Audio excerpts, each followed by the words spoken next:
there. Want to get out there. Well, I think one of those eager people might be joining us now. Our first guest is here, and you know and love her. We know and love her as Bix Caleen. The one and only Adria Arjona is joining us. Oh my God. Hello, how are you? Hello, Adria.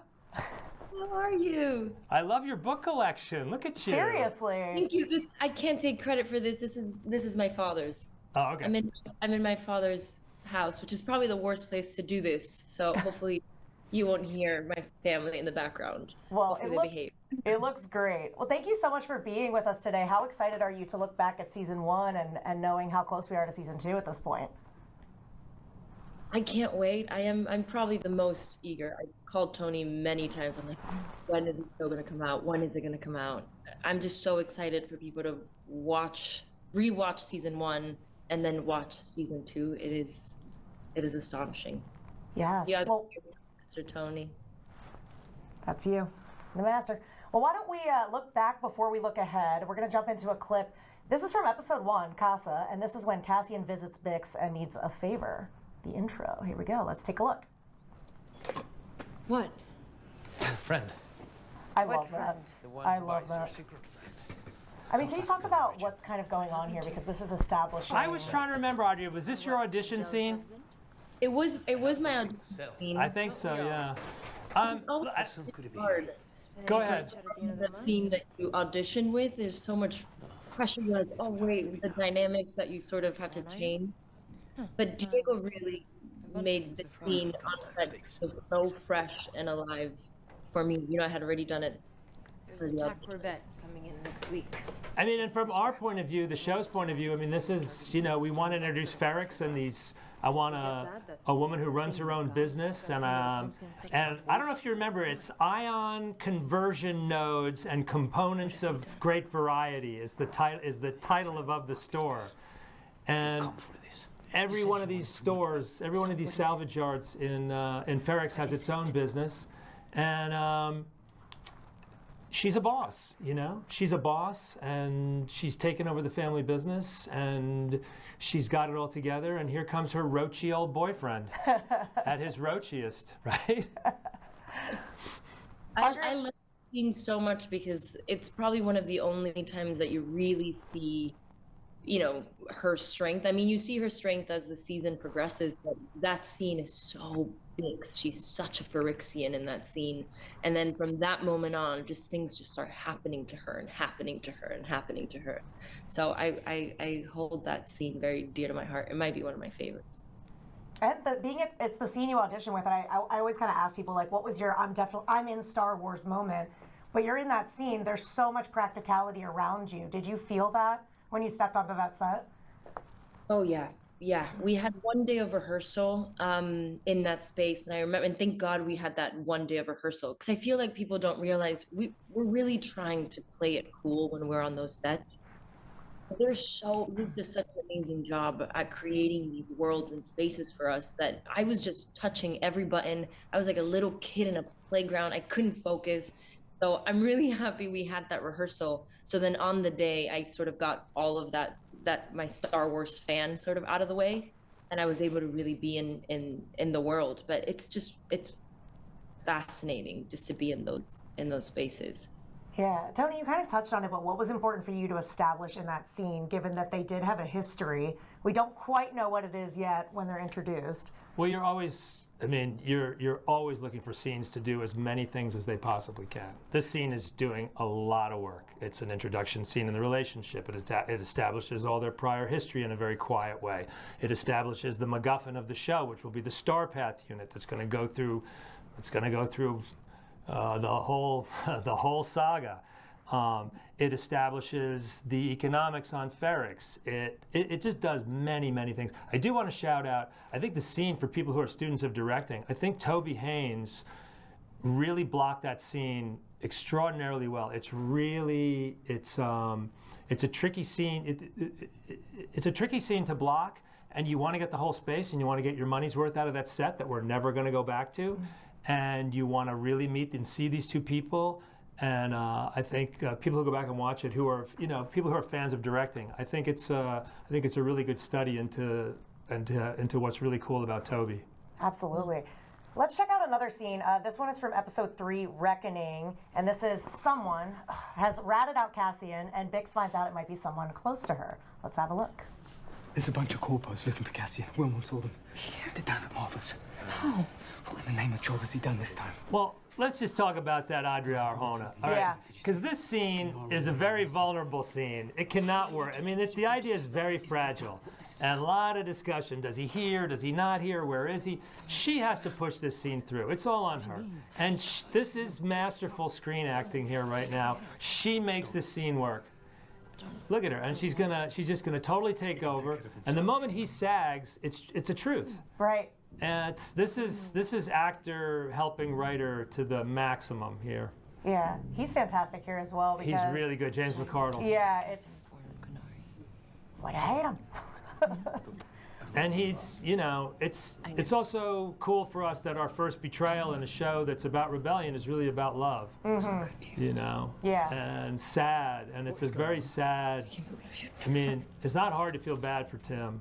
Yeah. As much of a moke as he is. I was really nervous about that scene. That scene scared me a little bit, and again, I think the blocking sort of really helped, and the a million phone calls I did to Tony really helped.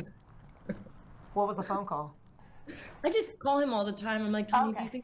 do you think this is I right? think my call that night was probably like, I'm looking at it on the page and I think it works. I think you just got to get in the car and drive it home. And it really is. If you watch a scene like that, I mean, a scene like that is really vulnerable. You know, an actor who doesn't commit to the idea of it, the scene's going to be left hanging and you're picking takes. If you watch, it's very easy. It's a very easy edit on that scene. I think you're just killing it there. I watched it last night in the hotel room to get ready. We won't devolve into that. But we've never talked about Sophia Loren, but I was watching going, this is like a Sophia Loren scene when you coming at him, and then that's the highest compliment I can give. I mean, I really feeling it. I'm gonna take it, Tony. I'm gonna Really take it. feeling it, yeah. I mean, Adria, after playing Bix for 2 seasons, there's been, you know, celebrations since the season 1 came out where people are cosplaying as her. People love this character. What does she mean to you?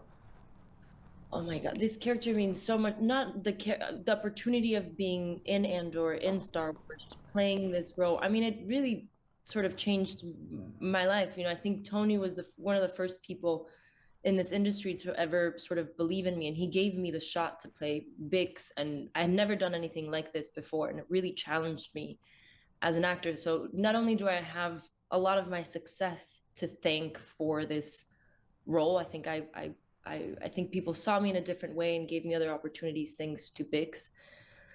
I love her so much, and I love everything that she represents. I even have a little tattoo of. Oh my gosh! It's my only character that I tattooed on my body. She means so much to me, and I remember that last day on season 2 on set. It was just I couldn't comprehend that I wasn't gonna be her again, or that I wasn't gonna portray her or say Tony's words.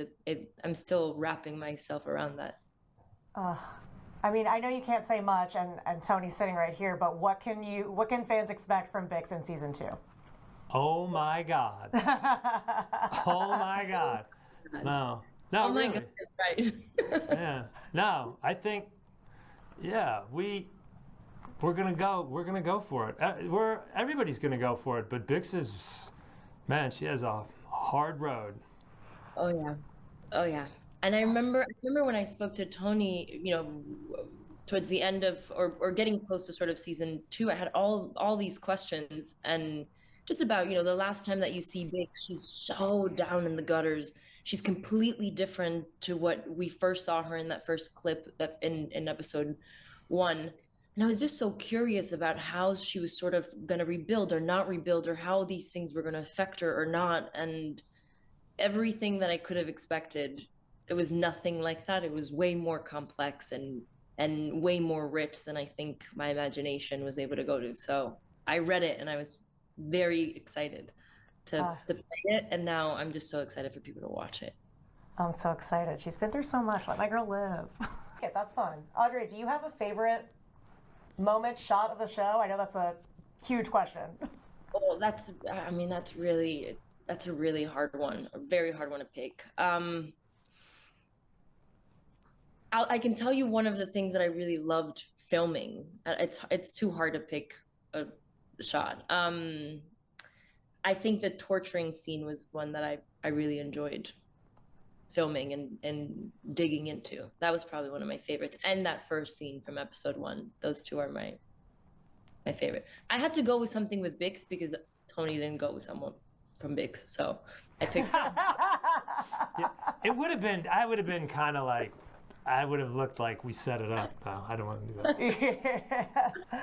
Well, Audrey, it has been such a pleasure having you. Tony, any We talk all the time, so I'll talk to you soon enough. Read some books, why don't you? Yeah, Actually- exactly. Before we say goodbye to you, we have a couple live questions coming in that I want to go to. Let's go to our first one right now. Adria, how do you feel about this being your last time playing Bix? Do you feel nostalgic? Yeah, how are you feeling at this point? Because obviously the fans haven't seen it yet, but you're done playing her. I'm done playing her, and I think that the nostalgia really hit me when I was at an ADR session and I finally officially wrapped the whole show. Wrapped filming, wrapped doing ADR.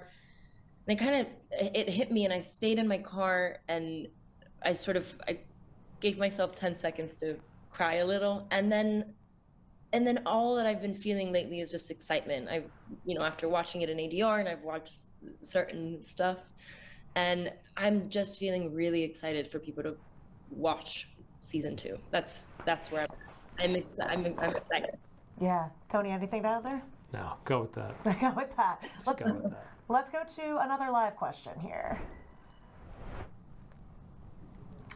Audrey, what was your favorite memory working with Diego Luna? Oof. That's another hard one because I think Diego is one of the most generous actors that I've ever worked with. I think, you think a scene is going to go a certain way, it's written a certain way, and Diego just escalates it in such a beautiful way. I remember it was in season 2, and there was this really beautiful moment between these two sort of characters, and it was during the writer's strike. And as you can tell, I depend a lot on Mr. Tony Gilroy, and he just sort of stepped up and was the leader that we all needed during that show, while our main leader, we couldn't be in contact with Tony. And watching him just do that was probably one of my favorite moments. I love working with him. So anytime I get to do a scene with Diego, it's a good day. Do you have a favorite? Let's go to, I think we have one more live question.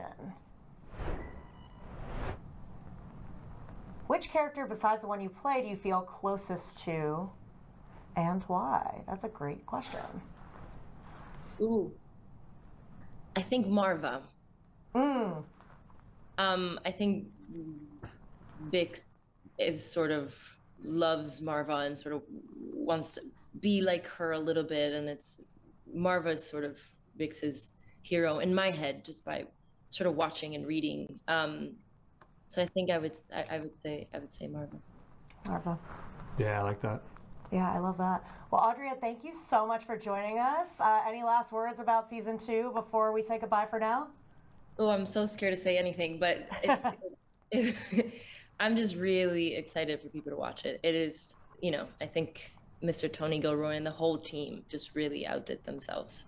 Season 2. If you liked season 1, get ready for season 2. Absolutely. Thank you so much for joining us, and we will see you again very soon on April 22nd. Hi, Tony. I'll call you later. Thank you.